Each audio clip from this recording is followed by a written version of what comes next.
근데 우리 소득세 법령 중에 가장 어려운 부분이 시행령 167조의 3입니다. 이게 부정에 부정을 해놨어요. 그렇기 때문에 아무리 읽어봐도 무슨 말인지 몰라요. 특히 그 1항 봐보세요. 뭔 제외하고 뭔 제외한다. 뭐 어쩌란 얘기예요. 근데 이렇게 축약이 돼요. 중과 대상 주택수를 먼저 판정을 해라. 예. 하지만 중과 대상 주택수에 들어온다고 해서 무조건 중과를 하냐? 그렇지는 않다. 누구만 한다? 조정 대상 지역에 소재한 주택만 중과를 한다. 그런데 160조 3 2항 1호부터 12호 2까지 이런 주택이라고 한다면 설령 중과 대상 주택수에 들어갈지라도 중과를 안 한다. 가 옳은 이야기입니다. 근데 많은 선배님들이 거기에 한 15가지에 해당 주택을 중과 대상 주택수에서 빼버려요. 빼는 게 아니에요. 정작 들어간다. 극단적인 예로 어떤 사람이 집이 4채가 있어요. 4채가 있어요.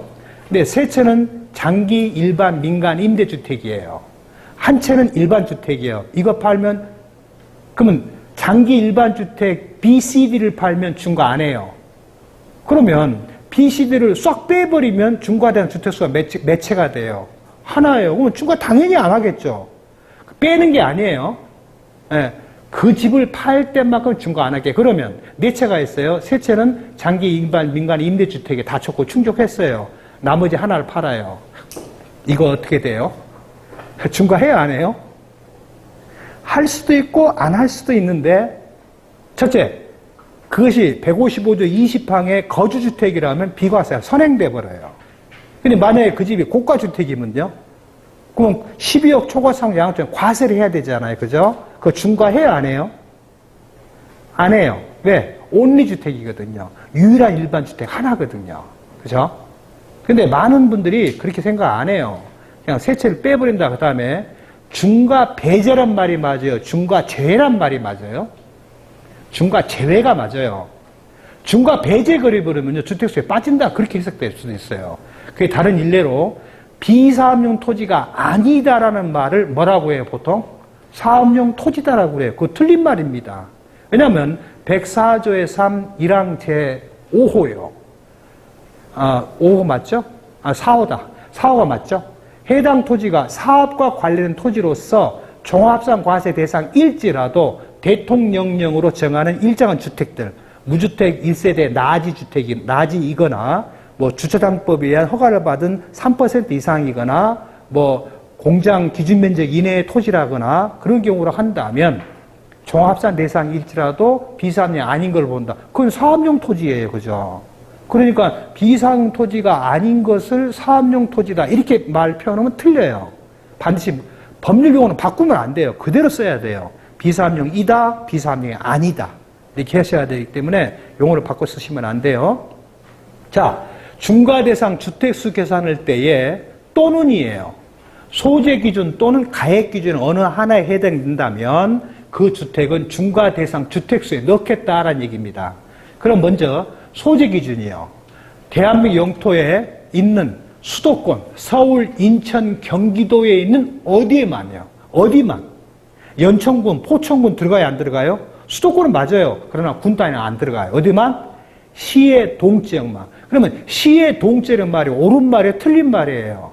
분명히 틀린 말이에요. 시와 광역시와 특별시와 자치시는 분명히 다릅니다. 행정시는. 하지만 우리 입장에서는 굳이 쪼갤 필요 없잖아요. 그냥 시의 동지역이다 라고 한다면 이유 없다. 그 다음에 두 번째, 대전광역시에 있는 군지역이 있어요, 없어요? 대전광역시에?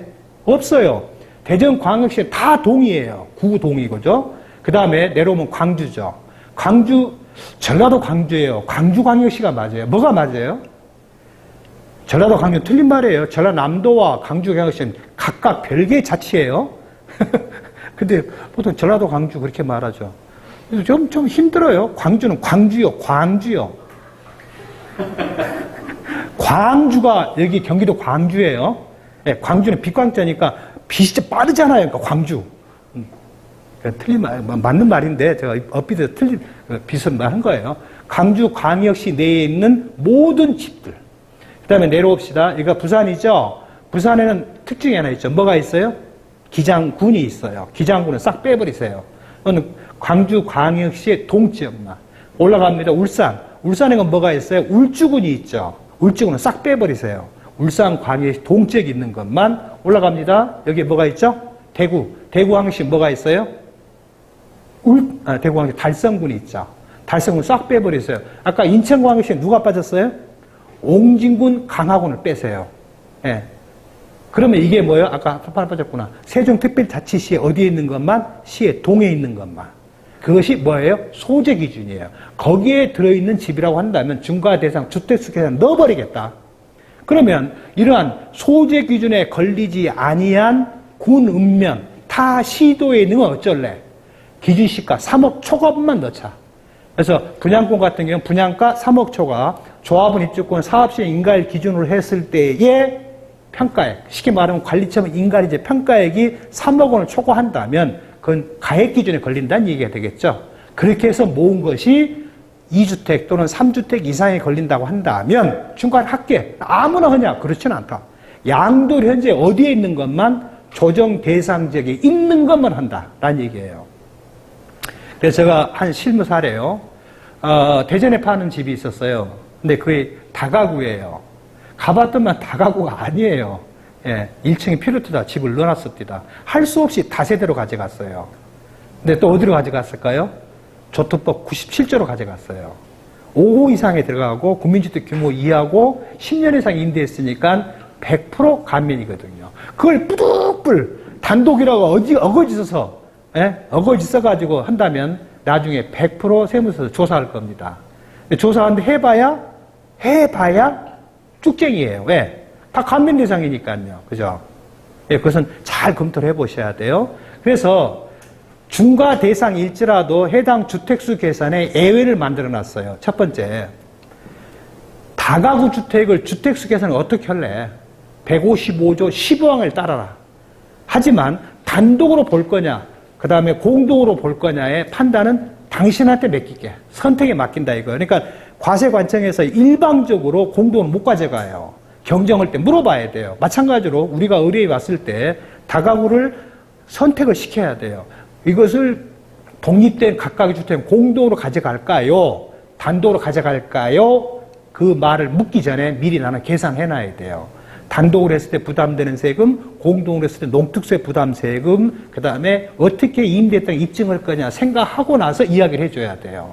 자, 상속받은 주택이에요. 자, 상속받은 주택이 시행령 150의 2항에 있죠. 2항에 2003년 2월 15일 이후에 취득한 주택이 있는 상태라고 한다면 상속 개시일 현재 일반 주택을 갖고 있어야 돼요.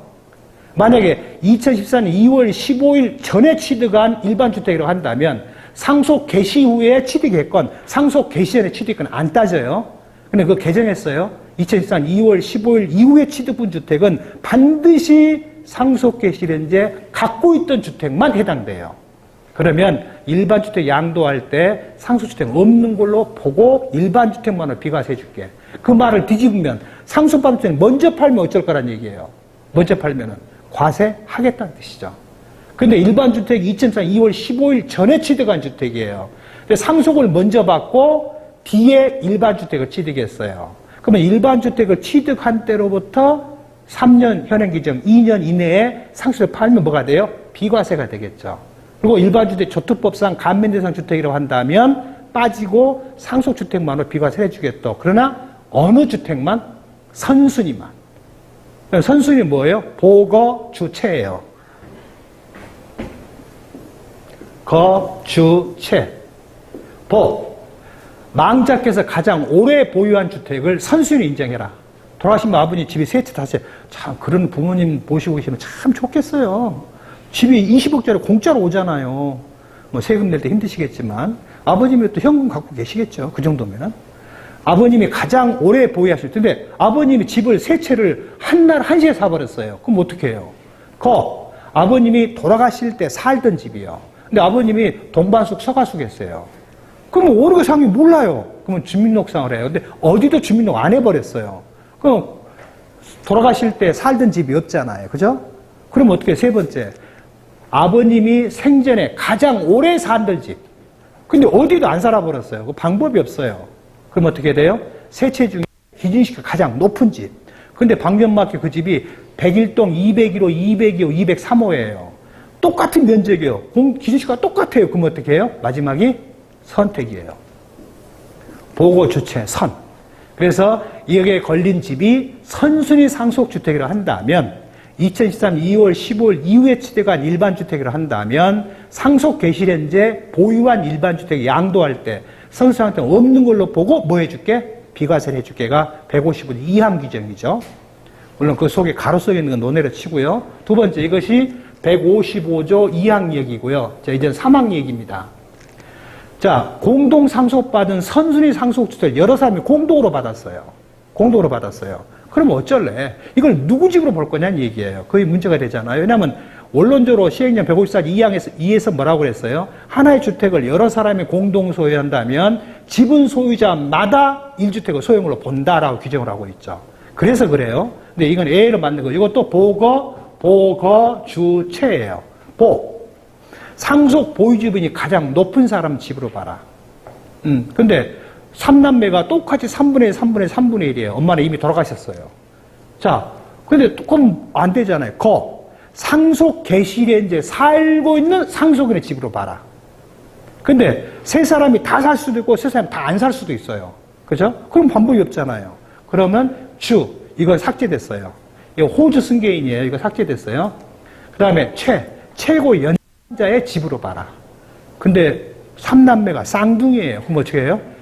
맨 처음에 나온 애가 이 집 소유자예요. 자, 그런데 첫째, 자1, 자2, 자3 모두 집이 다른 집이 또 있어요. 예, 자1은 두 채를, 자2는 한 채를, 자3는 한 채를 갖고 있어요. 근데 이 집이 자1의 집으로 봐요. 이 사람이 최고 연장자예요. 그러면 공동 상속받은 주택을 누구 집으로 주택수를 계산할 거냐? 155조 3항을 따라라. 그러면 이 자1이나 자2는 중과가 돼요, 안 돼요? 중과가 안 돼요. 왜? 이 집은 누구 집으로 갈 거니까. 주택수 계산할 때만큼은 자1의 집으로 가버릴 거니까. 그렇죠? 그래서 공동 상속주택은 꼭 선순위를 말하는 거냐? 후순위를 말하냐? 관계없냐? 뭘까요? 155조 3항 본문에 따른다고 그랬어요. 그러니까 선순위건 후순위는 따지지 마세요. 따지지 말고 공동상속받으려 한다면 보고 주체에 따른 사람의 집으로 봐버리라는 얘기예요. 그러면 만약에 형님이 있다고 한다면 형님만 독박 쓰는 거죠. 자, 근데 그 집을 팔아요. 근데 그 집이 과세 대상이에요. 그 집이 1세대 1주택에 해당된 주택이에요. 그러면 장기보유 투표율이 80% 적용할 때 자2와 자3는 그 집에 안 살았어요. 그죠? 80% 적용 어떻게 해요? 자1이 거주한 기간으로 다 적용해요. 그 집이 비과세를 받으려고 한다면 자2와 자3는 2018년 8월 3일 이후 취득한 주택이에요. 그럼 몇 년 살아야 돼요? 서울에 있다고 합시다. 2년 거주해야 돼요. 그럼 누구만 2년 살면 돼요? 자1만 2년 살면 돼요. 그럼 자2, 자3는 안 살아도 사한 걸로 간주해줘요. 원래는 그 규정이 없었어요. 나중에 그걸 추가해서 개정을 했죠. 그래서 그 다음에 세 번째, 부동산 매매업자예요. 부동산 매매업자는 만약에 상품이 10채가 있고요. 자기 집에 한 채가 있어요. 그럼 자기 집 팔 때 비과세가 선행됩니다. 그죠? 근데 부동산 매매업자는 상품을 팔면 어떤 일이 벌어져요? 반드시 비교과세해야 돼요. 자산 양도차익 애정신고를 따라 반드시 소득세법상 양도소득세를 계산해서 세금을 애정신고 납부를 해야 돼요. 그런데 만약에 부동산 매매업자 상품이기 때문에 중과를 안 한다라고 한다면 시행령 본법 64조 69조가 있으나 마나의 종이호랑이에요. 그래서 매매업자의 경우로 한다면 상품일지라도 주택수 계산을 집어넣어서 계산을 하는 얘기입니다. 그래서 이게 기본 모토예요. 하지만 시행령 103의 1항 2호부터 12-2까지에 해당된 주택이라 하면 중과하지 말아라. 중과 제외해라. 그럼 중과 제외를 한다면 장기보유 특별히 해준다. 그 뜻이 되겠죠. 근데 그런 경우로 한다면 2주택, 3주택 이상이니까 80%짜리 장특공제를 적용받을 일은 추호도 없겠죠. 추호도. 그죠? 대부분 30%짜리겠죠. 2주택 이상이니까요. 1세대 1주택이 아니니까요. 그죠? 근데 지난 2022년 5월 31일 날 개정한 거 있죠? 5월 10일 이후 양도분으로서 해당 주택이 2년 이상 보유한 주택을 한다면 2023년 5월 9일까지 팔 때만큼은 중과세율 적용 안 할게라고 예외 기준 하나 신설을 했죠. 12-2에다가. 예. 그래서 그것만 잘 유형만 했는데 거기에 제일 힘든 부분이 뭐냐면 다른 것은 그냥 이게 뭐 쉬워요. 쉬운데 그 장기 임대주택이 5가지가 제일 힘들죠. 근데 주의할 사항이 있어요. 감옥이 단기 민간 임대주택으로서 5년 이상 임대한 경우로 한다면 언제까지 사업자 등록해라? 언제까지? 2018년 3월 31일까지 등록을 해라. 이게 감옥 이야기고요. 다목은 건설 임대주택이라고 한다면, 단기 민간 임대주택이라고 한다면 2018년 3월 31일까지 사업자 등록 등을 하라고 했어요. 사업자 등록 등을. 사업자 등록 등이 뭐예요? 지자체 임대사업자 등록, 세무서의 면세사업자 등록 두 개가 다 충족될 때 그날이 2018년 3월 31일까지 해야만 중과를 안 합니다. 그러니까 여러 선배님들이 지금 단기 민간 임대주택 폐지됐잖아요. 직권말소가 됐어요. 또는 자동말소라고 하죠. 그다음에 장기 일반 민간 임대주택으로서 아파트라고 한다면 임대 의무기간이 끝날 때까지는 계속 인정해줘요. 근데 8년이 딱 지나고 나면 말소를 해버릴 거예요. 요런 집은 언제까지 팔아야 돼요? 직권말소는 언제까지 팔아야 해당 주택을 중과 안 해요? 1년일까요? 5년일까요? 무한대일까요? 현행 세법상은 무한대입니다. 근데 자진말소예요. 어차피 뭐 4년짜리인데 아파트 폐지됐대요. 또 뭐 단기 없어지고 장기로 바꾼대요. 그러면 폐지를 해서 나 말소를 해, 그러면. 자진 말소를 하면은 민간 임대주택한 특별법에는 그런 규정이 없어요. 우리 소득세법만 있어요.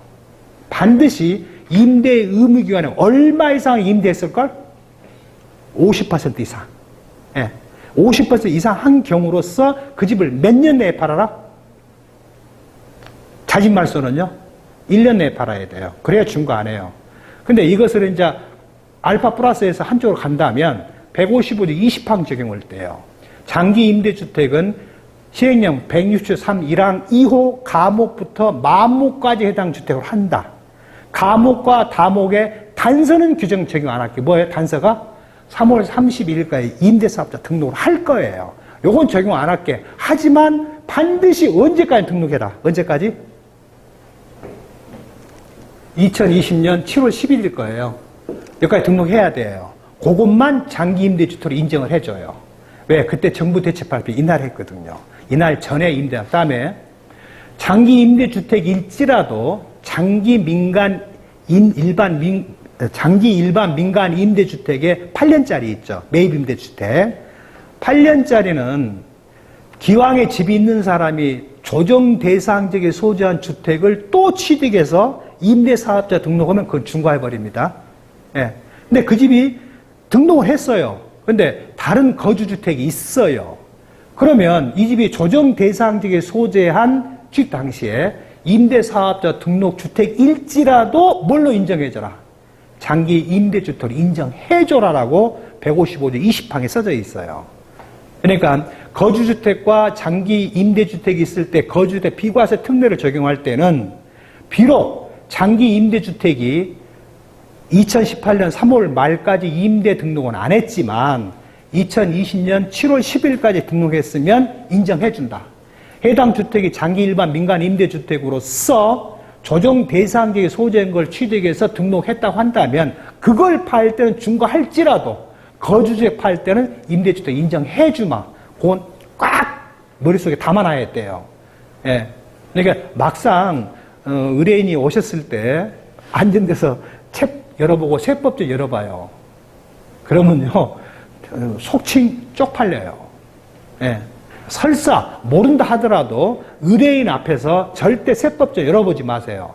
그 다음에 모른다고 아는 세무사한테 후배나 선배한테 전화해서 물어보지 마세요. 그럼 뭐가 문제가 돼요? 그냥 가버려요. 어떻게든 나는 그 손님을 유치를 해야 되잖아요. 제일 좋은 건 뭐예요? 제가 조금 이 부분이 확실히 확인이 안 되는데요. 안 되는데, 좀 확인하고 제가 답변드려요. 이래도 안 돼요.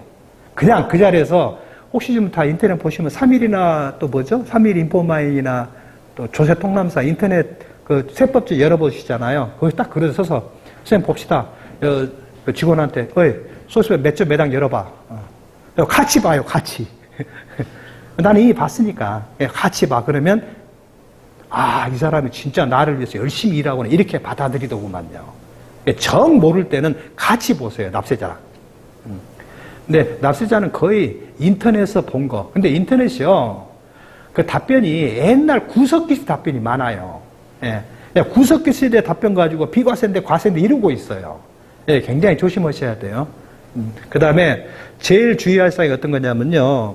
그분은 알아요. 그 주택이 과세 특례 대상인 감면 대상 주택, 특히 미분양 주택이에요. 그 다음에 99조 2, 그러니까 2013년 3월 1일부터 2012월 말 사이에 고가주택이 아닌 경우로서 1세대 1주택을 취득한 경우로 한다면 그 주택수도 안 넣어요. 100% 감면해줘요. 예. 그거 간혹 마른 사람이 있어요. 근데 그 하나 약점이 있어요. 반드시 관할 지자체에 그 매매 계약서에 고민이 찍혀 있어야 돼요. 예. 근데 그 간혹 고민 가짜로 찍어온 사람이 있습니다. 있어요. 또 그 수용 확인서 그 바꿔온 사람이 있어요. 꼭 확인해 보세요. 나중에 문제됩니다. 이게 원래 수용 확인서는요, 거기에 사업인정 고시일, 근거 법령, 수용 보상금, 보상금 지급일, 보상금 산정이 되는 기초금액, 그 란은요, 스카치 테이프로 반드시 붙이게 돼 있어요. 그 규정이에요. 근데 안 붙여요, 다들요.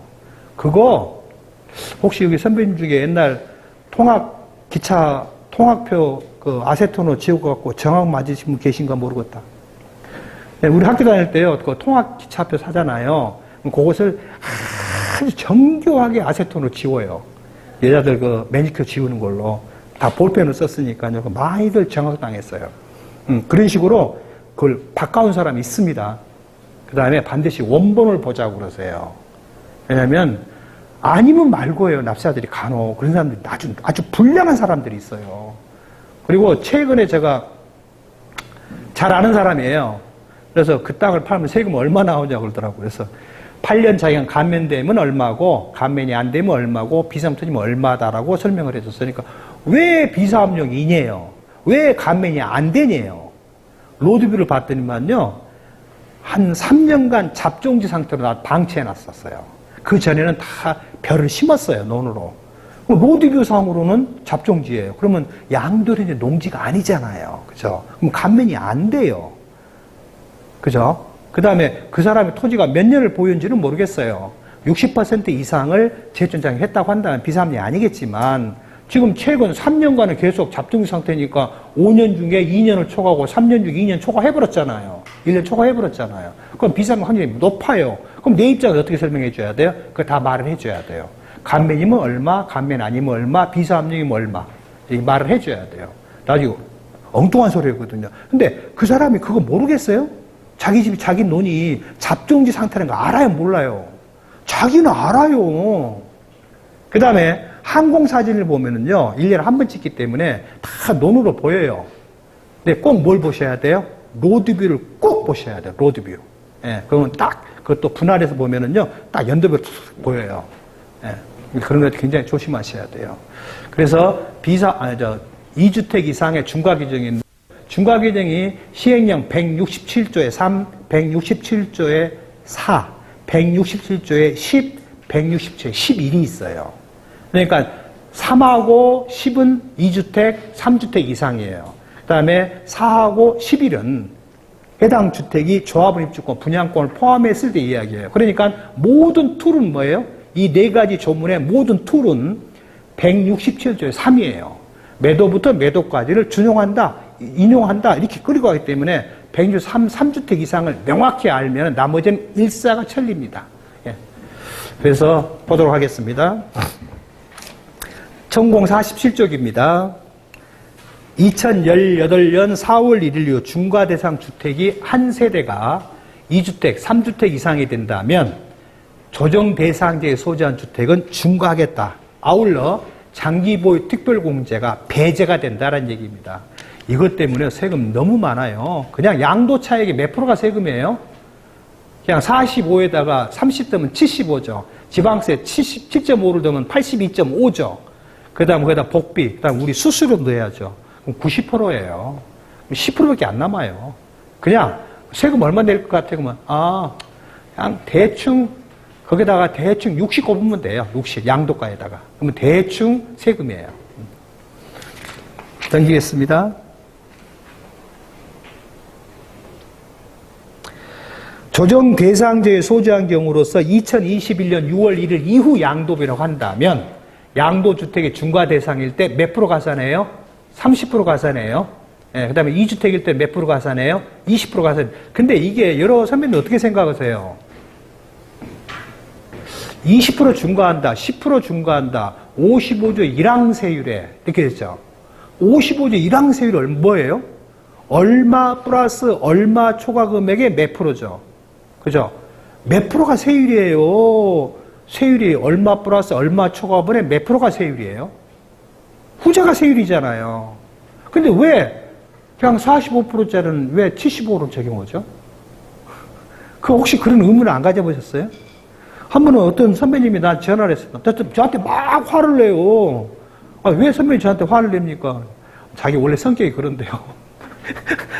그분이 그런 말을 하시더라고요. 아니, 왜 45에다가 20을 곧바로 더냐 이거예요. 말 그대로 일반 초과이율 산출세 계산해서 곱하기 1.2를 해야 되지. 왜 그냥 더냐 이거예요. 그래서 저는 궁예지적인 답변을 했어요. 유권에서도 그렇고 104조 1항 제8호죠. 비상토지. 일반 초과이율세도 곧바로 10더 해놨잖아요. 그죠? 네.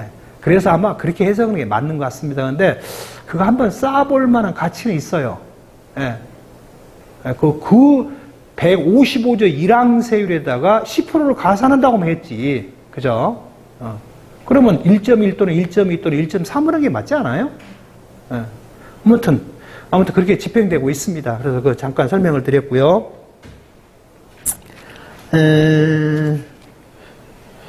다음에 또 넘어가 볼까요? 그냥 쭉 갑시다.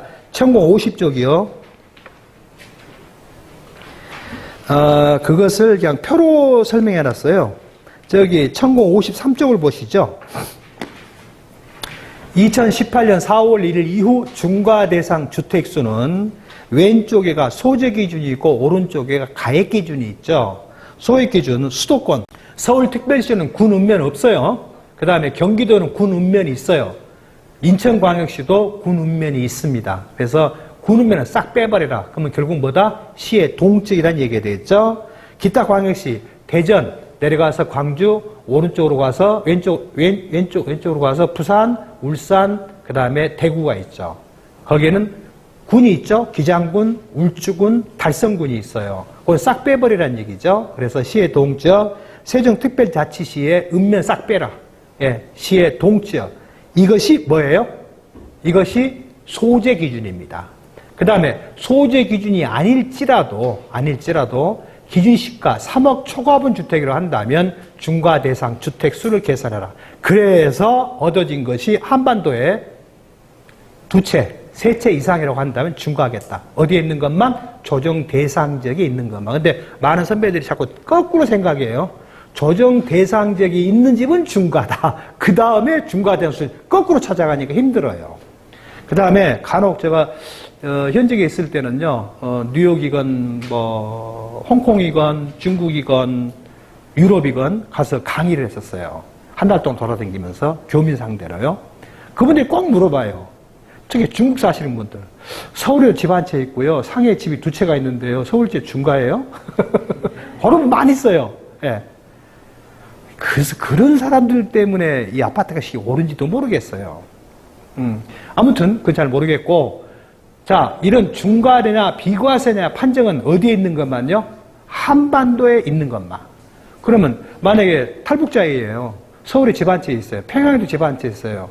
그럼 155조 1항의 일석 2주택 규정 적용해야 돼, 안 해야 돼요? 법대로 합시다. 대한민국 헌법에 있잖아요.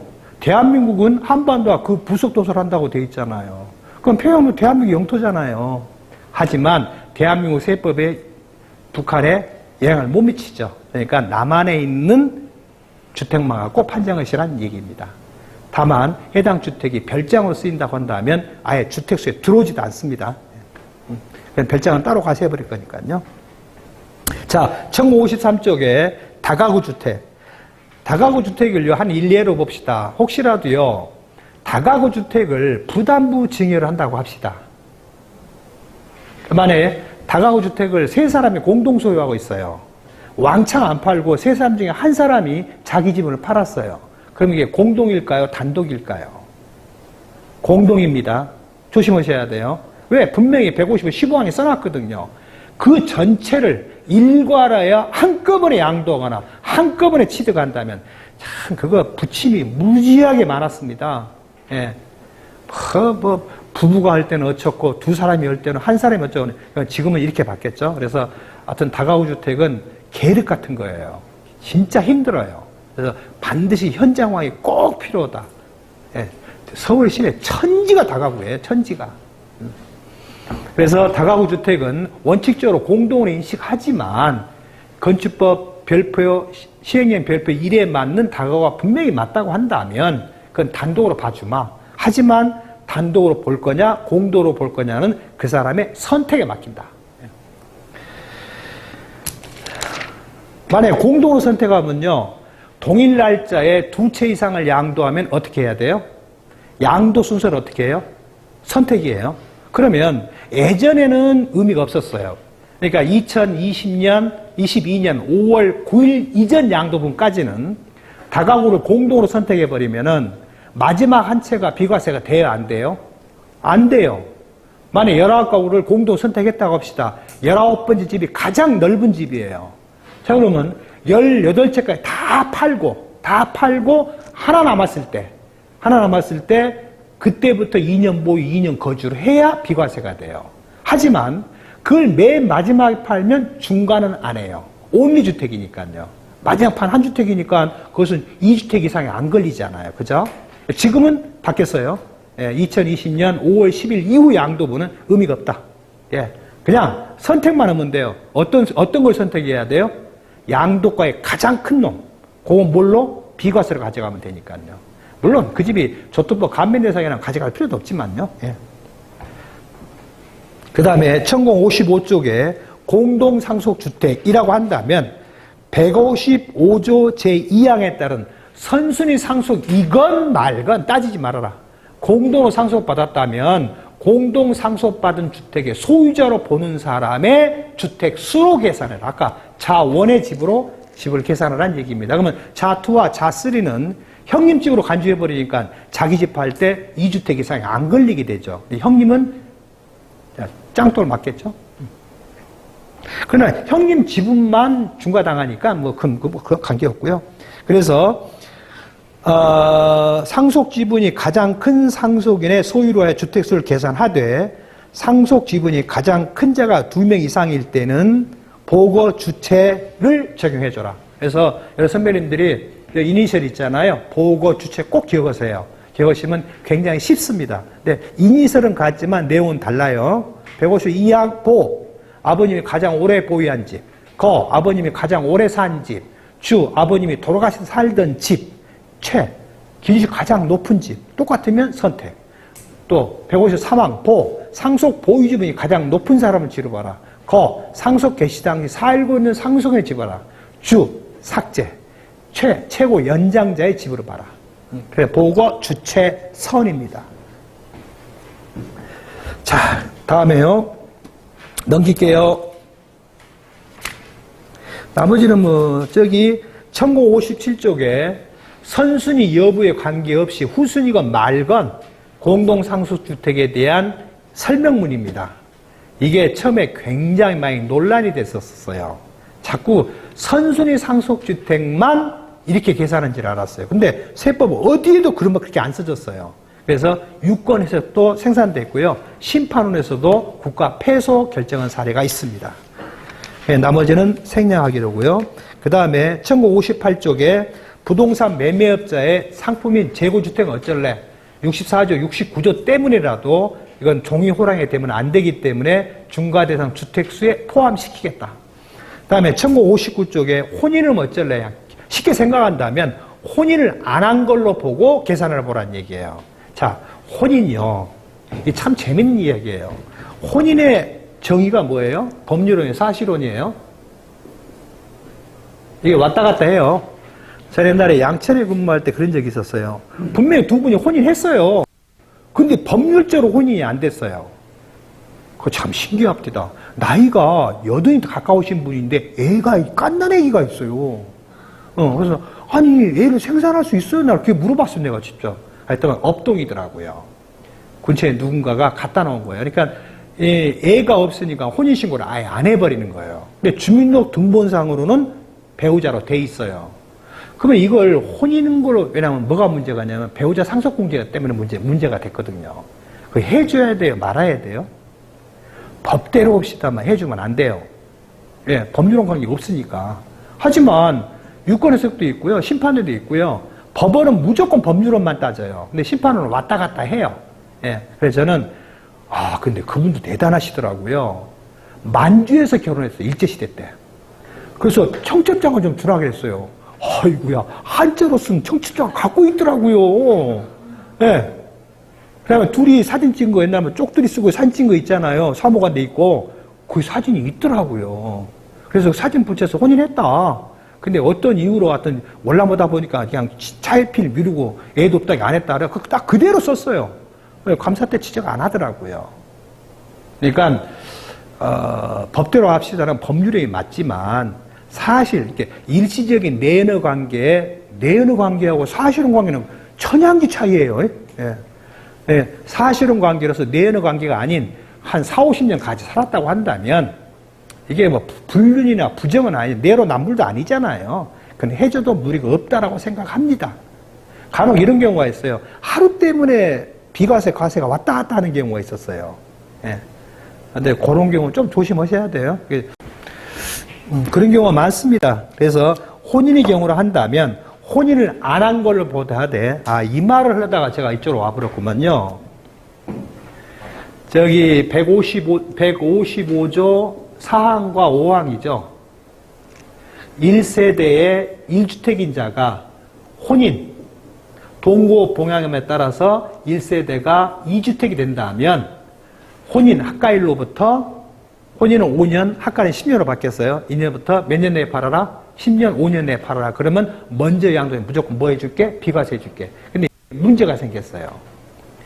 1세대의 1주택자인 자가 1세대의 1주택인 자와 혼인, 동거봉양 학가함으로써 2주택. 이렇게 되면 무슨 일이 벌어져요? 자, 그것은 세법 개정 안 해야 맞는데. 자, 신랑이 1세대 1주택자가 아니에요.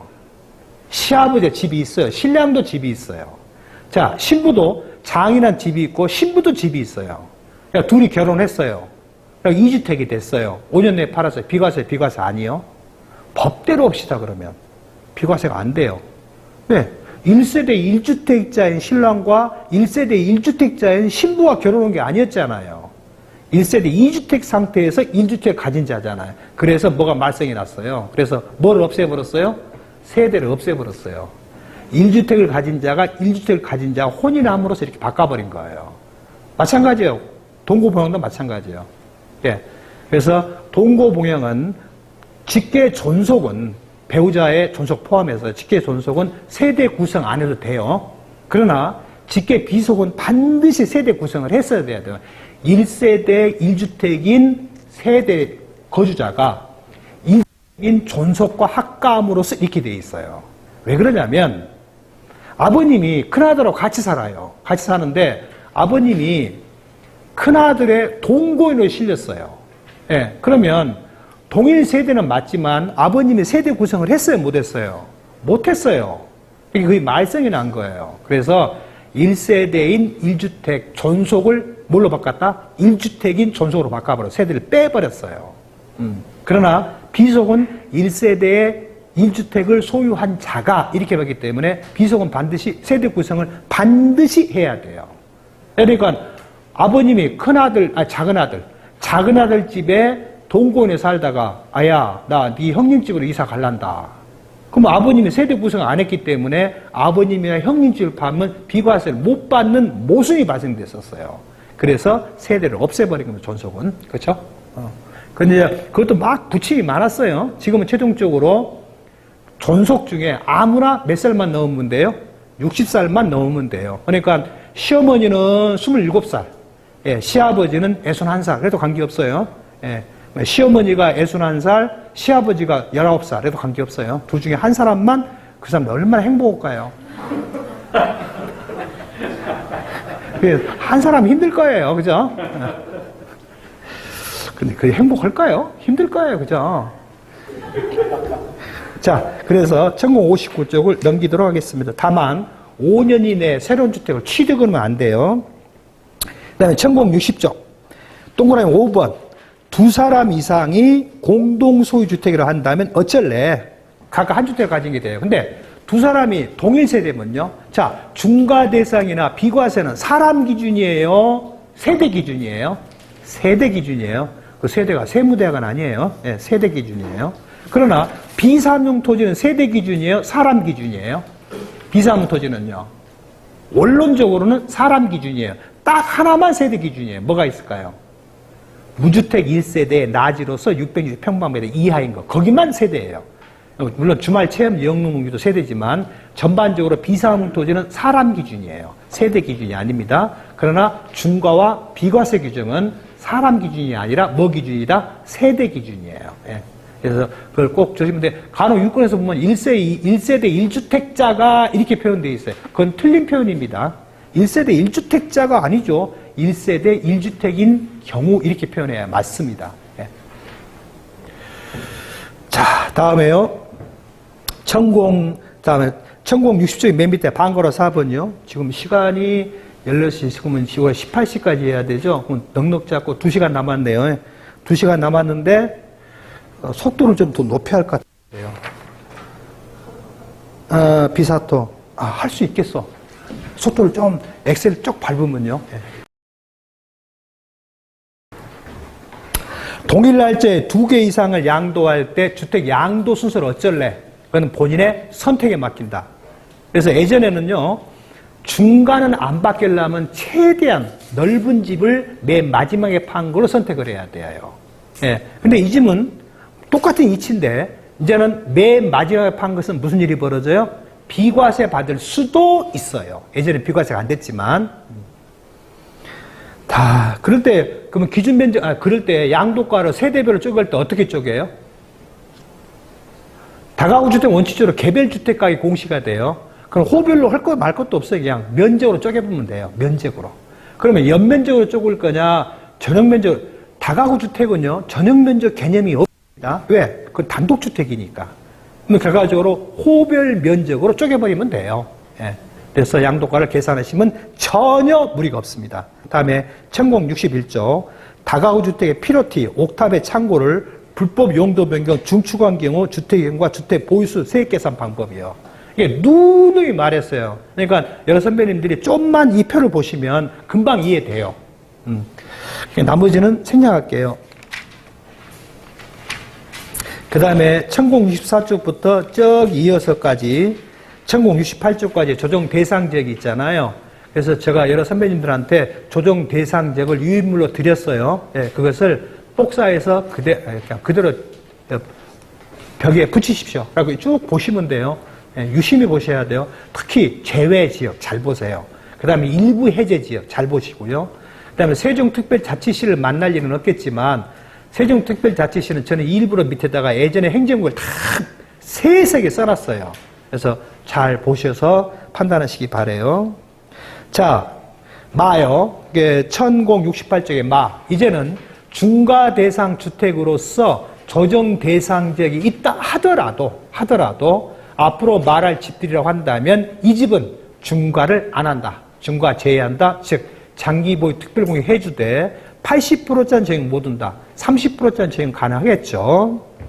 자, 1069쪽에 맨 중간에 내려오면 동그라미 1번이 있죠.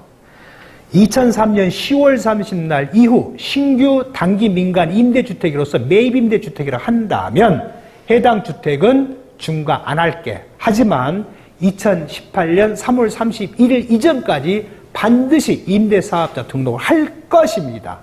그런데 왜 2003년 10월 30날일까요? 그때 국무총리가 신현학 국무총리였었어요. 예, 그날 2003년 10월 30날 부동산 투기에 관련된 정책을 발표를 한 날이에요. 그래서 10월 30날입니다. 그러면 2003년 10월 29일 이전에 등록한 사람들은 뭘까요? 그때는 민간 임대주택한 특별법 제도가 없었어요. 뭐가 있었어요? 임대주택법이 있었어요. 그리고 임대사업자 등록은 허무맹랑이었었어요. 해도 그만 안 해도 그만이었었어요. 그런데 2003년 10월 29일 이전에 했다고 한다면 그 사람 기존 임대주택 사업자다. 하지만 2004년 6월 30날까지 지자 세무서에 사업자 등록을 꼭 해라. 그러면 그 집은 기존 임대사업자로서의 특혜를 주마. 그러면 2003년 10월 30날 이후 건 어쩔래? 2018년 3월 30일까지 반드시 등록을 해라. 그러면 중과 안 할게라는 얘기죠. 자, 보시죠. 밑에 파랗게 표시되어 있죠. 거주자. 만약에 비거주자면 돼요, 안 돼요? 비거주자가 미국에 사는데 우리나라에 100채를 갖고 있어요. 다 임대 등록했어요. 그걸 팝니다. 중과 해요, 안 해요? 중과 안 합니다. 6권에서 있습니다. 2003년 10월 30일 이후 신규 민간 임대주택 1건, 1호 이상일 것. 건설 임대주택은 2호 이상이고요. 기존 임대사업자도 2호 이상입니다. 이게 약간씩 차이가 있어요. 근데 이걸 보기 전에 여러 선배님들이 임대사업자 등록증 혹시 제대로 보신 적 있어요? 지자체 임대사업자 등록증. 그거 유심히 보셔야 돼요. 유심히. 그 다음에 세무서 사업자 등록증 반드시 유심히 보셔야 돼요. 특히 그 갱신해가지고 재교 받은 거 있잖아요. 그것은 굉장히 힘들어요. 언제 등록한지를 몰라요. 자, 등록 날짜가 신청 날짜예요? 등록지 교부 날짜예요? 내가 모년 모일 날 등록 신청을 했는데 결격이 됐어요. 반려를 당했어요. 그 뒤에 다시 신청했어요. 그러면 1차 신청일이 등록일이에요? 2차 등록증이 나온 때가 등록일이에요? 언제가 등록일이에요? 신고일이에요. 적법하게 신고한 날. 네, 그날이 등록입니다. 그러니까 좀 조심하셔야 돼요. 그러니까 재교부나 갱신 발급해버리면 갱신 발급 날짜가 나오기 때문에 몰라요. 그때 뭘 떼봐야 돼요? 사업자 등록 증명을 떼보셔야 돼요. 그리고 자신 없으시면 보수적으로 오세요. 보수적으로. 그 다음에 민간 임대주택 특별법의 임대 의무기간 4년, 8년, 10년은요. 지자체 등록일로 따집니다. 그러나 우리는 5년, 8년, 10년은 임대 개시일부터 10년을 8년, 5년을 따져요. 그러니까 지자체 등록과 세무서 등록과 임대라는 사실이 모두 충족된 때 그때부터 5년, 8년, 10년이 돼야 돼요. 약간 차이점이 있어요. 자, 그래서 보시면 세 번째 2011년 10월 14일 이후 임대 등록분은 임대 개시일 당시 기준시가 6억 원 이하일 거. 옛날에 임대 개시 당시 6억 원이 아니었거든요. 취득 당시 6억 원이었거든요. 그래서 이걸 개정했던 겁니다. 그 다음에 5년 이상 임대 의무 조건일 것, 2018년 3월 말일까지 세무서에 모두 등록할 것, 임대 보증금, 임대 증가율이 5% 이하 조건이니까 5% 초과는 절대 안 돼요. 근데 이것이 옛날에는 연 증가율이 이렇게 표현했었어요. 그러다 보니까 매년 증가시켜버리는 거예요. 그러니까 2년 임대 10% 올라가 버려요. 그래서 바깥쪽 뭐라고 했어요? 1년 이내는 못 올린다. 예. 1년 이내에 절대 5% 못 넘어긴다. 1년을 넘기라는 얘기인데 상대편에서 거절은 못 할 수도 있죠. 그래서 5% 개인 조심하면 돼요. 여러 선배님들이 5% 계산하기 좀 힘들 거예요. 그럼 다 뭘로 해요? 월세를 보증으로 바꿀 수도 있고요. 월세 보증금을 보증금으로 바꿀 수 있고요. 보증금을 보증금으로 바꿀 수 있고요. 보증금을 월세로 바꿀 수도 있어요. 경우에서는 6가지가 있어요. 그걸 제일 좀 렌트홈, 렌트홈, co.kr. 국토교통부에 인터넷 들어가서 지금 월세가 얼마고 보증금이 얼마다. 지금 바꾼다면 얼마로 바꿉니까? 그러면 딱 계산해줘요. 그걸로 맞춰보는데 여러 선배님들 5% 넘었는지 안 넘으면 또 문제가 돼요. 그러니까 항상 그 신고할 때 뭘 요구해야 돼요? 뭘? 매년 2월달에 뭔 신고하죠? 부가세 면세사업자 사업자물 현황 신고 있죠. 그거 반드시 확보하세요. 근데 확보하다 보면 또 무슨 일이 벌어지냐면요. 거기 5%가 넘었어요. 신고할 때는 아무 생각 했으니까. 근데 언제 것만요? 2019년 2월 10일 이후 신규 또는 계약 갱신분부터 적용합니다. 그렇죠? 5% 초과 여부는. 그런데 거기에 보니까 5%가 초과됐어요. 자, 거기에 써진 것을 바꾸지는 못해요. 이미 전산 입력 돼버렸으니까. 그걸 경정청구에서 수정받기 전까지는. 그러면 굉장히 힘들죠. 근데 이렇게 하면 보면 돼요. 2019년 2월 19일 이후 건 가만히 놔두고 앞에 것을 올려버려요. 앞에 것을. 2018년도치에 임대보증금을 사실은 5억을 받았어요. 근데 세무서에는 4억으로 신고했어요. 그죠? 그럼 5억짜리에 임대보증금 받은 입금 통장, 그 다음에 임대차 계약서를 붙여서 2018년 것과 2019년 걸 비교하면 5%가 안 넘는 경우가 있습니다. 예. 그것은 세무서 아무 소리 안 해요. 근데 18년 가만히 놔두고 19년 걸 내리려고 하면 못 내려요. 예. 예, 꼼수는 부리지 말고요. 대부분의 임대사업자들이요, 과소신고예요. 예. 과소신고니까 18년 거하고 19년 것만 잘 생각하면 돼요. 그래서 18년 것을 올려버리면 19년 올라도 5%가 안 넘어버리거든요. 그 다음에 5%를 여러분이 직접 계산을 하지 마세요. 왜냐하면 한국 기준금리가 매달 바뀌어요. 매달. 요즘 너무 많이 바뀌니까 반드시 렌트홈 co.kr 들어가서 계산해 보시라. 예, 그리고 매년 2월달 신고분 면사업자 현황별 신고서를 갖다 놓고 맞춰봐라. 예, 예, 그 다음에 주민등록 등초번호 갖고 있는 사람은 거의 없어요. 전입세 열람 내역 써요. 근데 대부분이요, 팔고 나서 온다고요. 그러면 전입세 열람 내역서를 안 떼줘요. 소유자가 아니니까. 예, 그때는 좀 해야 돼요. 예. 그래가지고 예전에 누가 했다. 그 다음에 또 주의할 사항이 있어요. 전입세대 열람 내역서와 동시에 뭘 떼야 돼요? 확정일자 교부 내역서를 확보해야 돼요. 거기에 세입자가요, 다 신고해놨어요. 거기에 임차자가 누구고, 임대자가 누구고, 언제부터 언제까지고, 월세가 얼마고, 보증금이 얼마다, 매년 몇 월 며칠 날 확정일자를 교부했다. 그것이 국세청 전산망하고 연계되어 있어요. 그걸 속이려고 하면 안 돼요. 정 안 되면 그 확정일자 교부 내역서를 확보를 해가지고 맞춰보셔야 돼요. 실수하면 안 돼요. 아무거나 5% 넘으면 아웃이니까요. 그 다음에 다가구 주택을 공도로 선택한다면 상생 임대주택 마찬가지예요. 호별로 등록을 다 해야 돼요. 호별로. 예, 빠지는 경우는 있으면 안 됩니다. 실내는 그냥 그 시간 걸리게 넘어갈게요. 그 다음에 갈게요. 5% 이하일 것, 임대 의무 기간이 종료한 날에 임대 사업자 내용 직권 말소된 경우로 한다면 임대 기간이 종료하는 날에 5년 이상 임대주택 요건을 충족한 걸로 봐줄게. 근데 아까도 말씀드렸지만 민간특별법에는 50% 이상한 경우에 자진 말소한다. 이런 말 없어요. 우리 소득세뿐만 있습니다. 반드시 5% 계산, 50% 계산해야 돼요. 그럼 50%는 뭘로 계산해요? 민간임대특별법에 따른 임대 의무기간은 50% 이상입니다. 우리가 말하는 5년에 50%가 아니라. 다음에 1년 이내에 양도할 것. 나머지는 생략할게요. 자, 그 다음에 말소된 날. 근데 지자체 직원들이요, 말소된 날을 잘 안 써줘요. 그래서 왜 그러냐면 임대사업자 등록증 두 번째 장 맨 하단 부분에 임대사업장에 말소된 날, 말소일을 써주게 되는데 안 써줘요. 그럼 어떻게 해야 돼요? 임대사업자 등록증을 보실 때 앞뒤를 다 가져오라고 그래야 돼요. 앞뒤를 다. 예, 근데 복사해오면 맨 앞장은 복사해요. 그러면 안 돼요. 앞뒤를 다 봐야 돼요. 그리고 하나씩 언제 등록했고 언제 말소했고 하나씩 호별로 다 체크해 봐야 돼요. 하나도 빠지면 안 됩니다. 특히 다가구를 공동 선택할 때 호별로 등록이 돼야 된다. 자기가 그 집에 살 때 그 집은 등록이 안 됐을 겁니다. 그래서 그런 경우 주의를 요합니다. 그 다음에 2018년 3월 31일 이전까지 임대 등록을 해야 됩니다. 반드시. 안 되면 그 집은 중과 대상입니다. 그래서 말소된 날은 천공 71쪽이요. 단기 민간 임대주택 또는 민간 매입임대주택, 장기 일반 민간 임대 아파트인 경우 2020년 8월 18일 전에 임대 의무기간 4년 8년이 경과된 때에는 2020년 8월 18일에 임대사업자 등록이 말소된 거로 간주해버린다. 예, 부칙에 써놨어요.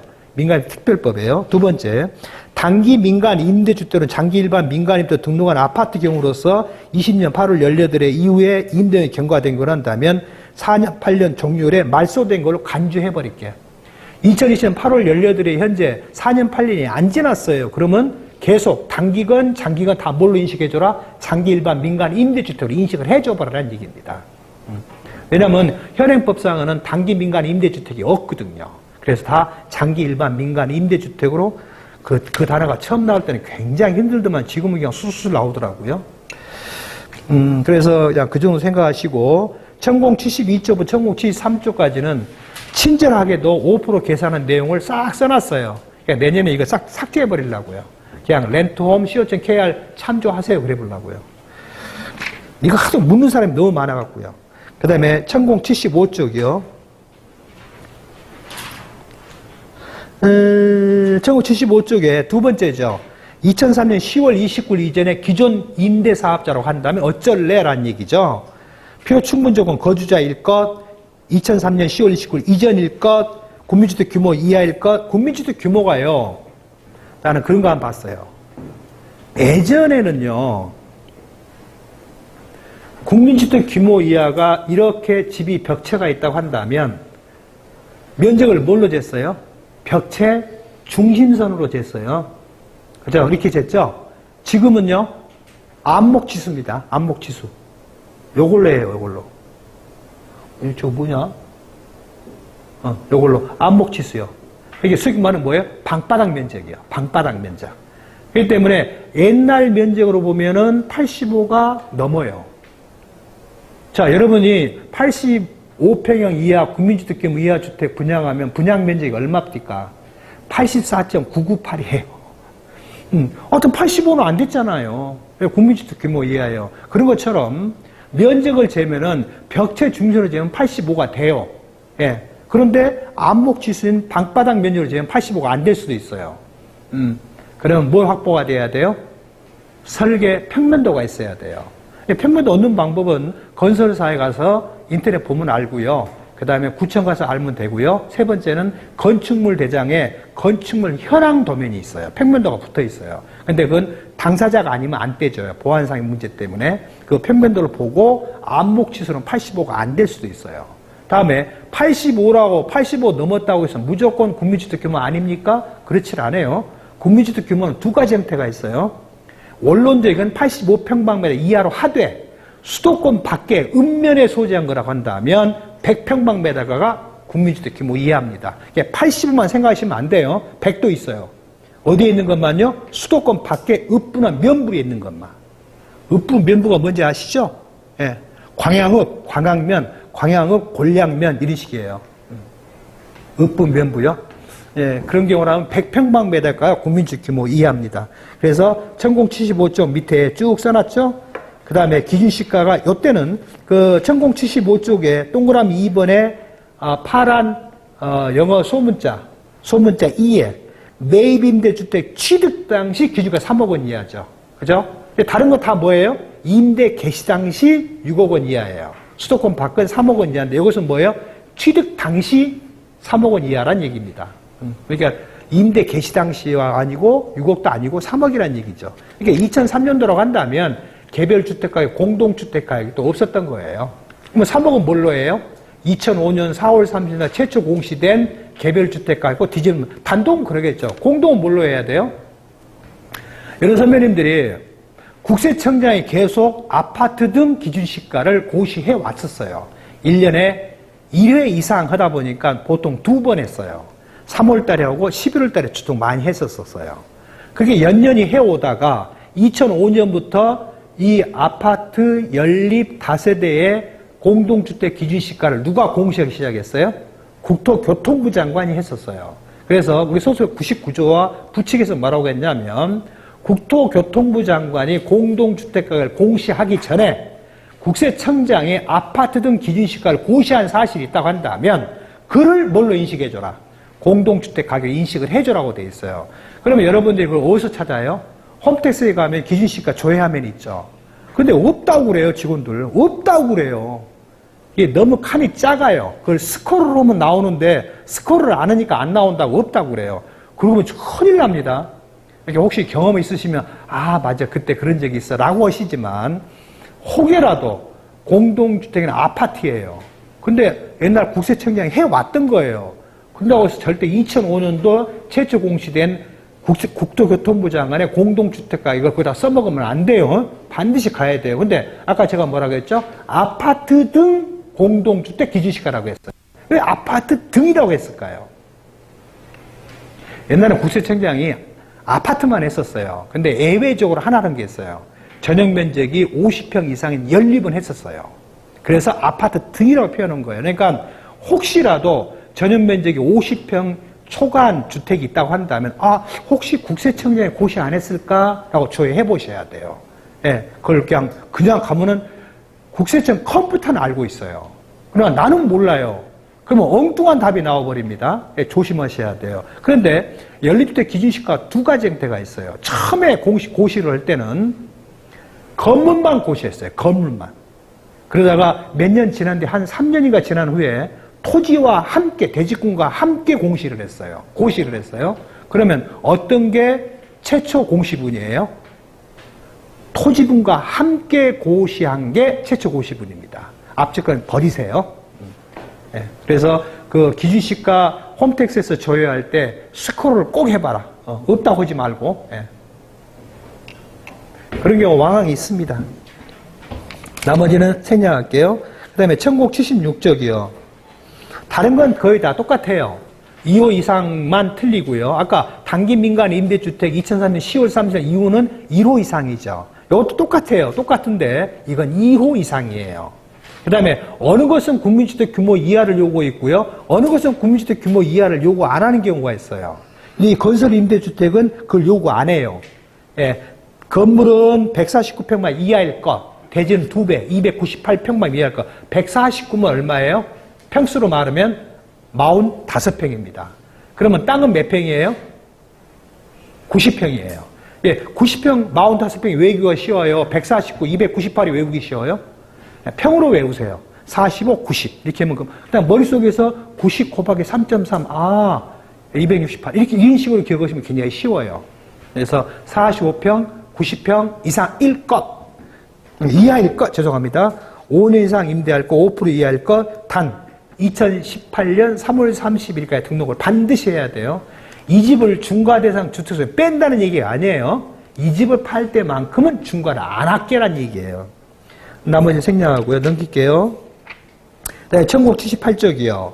수도권의 밖에, 서울, 인천, 경기도 밖에 소지한 미분양 주택을 5호 이상을 임대를 해라. 그럼 해당 주택에 대해서는 중과 안 하마라는 얘기죠. 좀 뭐 복잡할 건 없는데요. 이런 상황이 생기게 되면 아까 하나 빼먹은 건데요. 납세자가요. 이거 감면이에요 라고 말하면 내 상식에는 머리에 안 들어있어요. 말 같은 소리에서 무슨 감면이에요 이렇게 말할 수 있거든요. 근데 납세자는 알아요. 왜? 분양받을 때 회사에서 계속 선전을 했거든요. 이건 언제 파니까 감면 대상입니다. 감면 대상입니다라고 말아요. 몇 점에 따른 감면인지는 몰라요. 그럴 때는 꼭 그 말을 관가하지 마세요. 예. 유심히 들으세요. 그냥 내가 아는 것처럼. 그래요? 미분양주택이네요. 그러면서 살짝이 조특법을, 그의 미분양주택은 어디가 있냐면 98조에 다 있어요. 신축주택은 98조에 있고요. 99조에 있고, 그 다음에 임대주택은 97조에 있어요. 근데 여러 선배님들이 97조에 3, 4, 5가 있어요. 이게 장기 임대주택에 대한 장기보유 특별공제 특례 규정이에요. 자, 90조 3. 장기 민간 일반 임대주택, 공공 장기 임대주택을 한다면 6년 이상 임대하면 소득세법상의 장특공제 몇 프로 더 해줄게? 2% 더 해줄게. 7년은 몇 프로 더 해줄게? 4% 더 해줄게. 10년 이상 하면 몇 프로 더 해줄게? 10%. 그럼 얼마까지 해주겠다? 40을 더 해주겠다. 이 말이에요. 40으로. 그런데 그 6년이요. 그냥 6년이 아니에요. 지자체와 세무서에 등록하고 임대라는 사실이 충족이 된 때부터 6년이 가야 돼요. 예, 처음부터 6년이 아니에요. 그것이 97조의 3이에요. 맞죠? 97조의 4. 해당 주택이 장기 일반 민간 임대주택으로, 제가 바꿔서 말았네요. 방금 말한 게 97조의 4예요. 93이 장기 일반 민간 임대주택으로서 해당 주택을 8년 이상 임대하면 장기보유택비 몇 프로 해줄게? 50% 해줄게. 10년 이상 한다면 몇 프로 해줄게? 70% 해줄게. 그러면 97조의 3은 장기 일반 민간 임대주택만 돼요. 그런데 97조 4는 가목 또는 다목이에요. 단기 민간 임대주택이거나 전 건설 임대주택 단기 민간 임대주택이라 한다면 그건 해줄게라는 얘기예요. 그 다음에 97조 5가 있어요. 97조 5는 장기 민간 임대주택 등록해서 10년 이상 임대고 나면은 해당 주택을 2015년 1월 1일 이후에 취득했다고 한다면 양도세를 100% 감면해 줄게. 예. 그것이 간혹 걸릴 경우가 있어요. 자, 이게 실례입니다. 어느 선배님이 그냥 이렇게 계산해서 얼마 나온다고 해보니까 납세자가 의뢰인이 뒤로 벌렁 넘어져 버린 거예요. 세금이 너무 많이 나오니까. 도저히 자기는 감당을 못하겠다 이거. 그래서 그분이 선배님이 그분을 모시고 왔더라고요. 그래서 저는 가만히 들어봤더니만은 이게 두 개가 걸릴 것 같아요. 예. 97조에 3도 걸릴 수도 있고 99조에 3도 걸릴 수 있겠어요. 99조 3이 뭐죠? 신축주택 감면 대상 주택이에요. 그죠? 농특세만 부담시키면 돼요. 예. 그래서 결국은 99조 3을 적용했고요. 나머지 다른 집들은요 97조 3을 적용했어요. 그래서 그런 식으로 하다 보니까 호별로 다가구를 다세대로 선택을 해가지고 호별로 각각 감면 그 다음에 장특공제 우대 적용을 다 각각 따로 했어요. 동일한 재산에 조건법 131조에 있죠. 동일한 자산에 2개 이상의 감면 규정을 중복 적용 못한다. 다만 어느 한 부분에 특정 부분에 감면하고 나머지는 할 수 있다. 그러니까 어떤 땅이 있는데 저 감면 종합 한도에 걸렸어요. 그러면 일부는 수용, 일부는 자격. 그럴 때는 가능해요. 예. 그 다음에 신고하실 때 감면할 때는 그냥 덜컥 감면해주면 안 돼요. 뭐 때문이요? 감면 종합 한도 규정 때문에 조심하셔야 돼요. 5년치 소급입니다. 그러니까 혹여 과거에 올해 거 포함해서 5년이에요. 소급해서 여태부터 여태까지 혹시 감면 받은 게 있습니까? 라고 꼭 물어봐야 돼요. 예. 안 물어보면 나중에 덤태기를 제가 쓰게 돼요. 꼭 물어봐야 돼요. 근데 거의 대부분이 안 물어보죠. 그렇게 그냥 관과에 넘어가 버려요. 그래서 이제 의뢰인이 오시게 되면 머릿속에 순식간에 이 경우는 어느 조문을 어떻게 적용해서 어떻게 하겠다. 그래서 대충 계산해 본 거죠. 세금이 어느 정도 나올 것 같습니다. 라고 말씀을 드리면 흔쾌하게 수임이 가능해질 겁니다. 자, 다음에 민원제 지나가고요.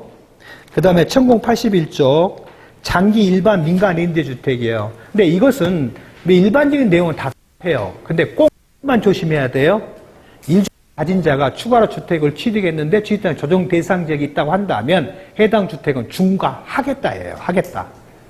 예, 물론 조정 대상 지역 공고일 전에 취득한 주택은 관계없어요. 예, 계약으로 계약금 납부했다고 한다면. 그런데 이것이 중과일지라도 장기 임대주택은 맞다고 한다면 거주주택 비과세 특례 규정을 적용할 때는 이게 중과일지라도 뭘로 인정해줘라? 장기 임대주택 인정해줘라라고 155 20항 본문에 써져 있어요. 예, 본문에 또 두 가지요. 단기 민간 매입임대주택 또는 단기 민간 건설 임대주택은 2018년 3월 31일까지 등록을 해라. 하지만 등록을 그때 뒤에 했다 하더라도 그 집을 임대주택 인정해줄게. 하지만 2020년 7월 10일까지 꼭 등록해라. 그 다음에 세 번째, 장기 일반 민간 임대주택으로 8년짜리, 지금 10년짜리로 한다면 설령 그 집이 조정 대상지에 소재에서 중과 대상일지라도 거주주택 비과세 특례 규정을 적용할 때 뭐 해줘라? 인정해줘라. 예, 그거 세 가지는 꼭 잊으면 안 돼요. 그 다음에 일반 주택이 있고 거주주택이 있고 장기 임대주택이 있다고 한다면 반드시 일반 주택을 먼저 팔아야 돼요. 예. 왜냐하면 여러분이 보시면 155 20항의 2호에 보시면 임대 중인 장기 일반 임대주택인 경우로서 이렇게 표현해 놨어요. 그 법령에다가. 그 말은 뭐예요? 거주주택 팔 때 임대주택이 있어라, 없어도 괜찮다. 있어야 돼요. 그래서 선 거주주택 양도, 후 장기 일반 주택 양도가 돼야만이 거주주택 특례가 적용이 가능합니다. 조심하셔야 돼요.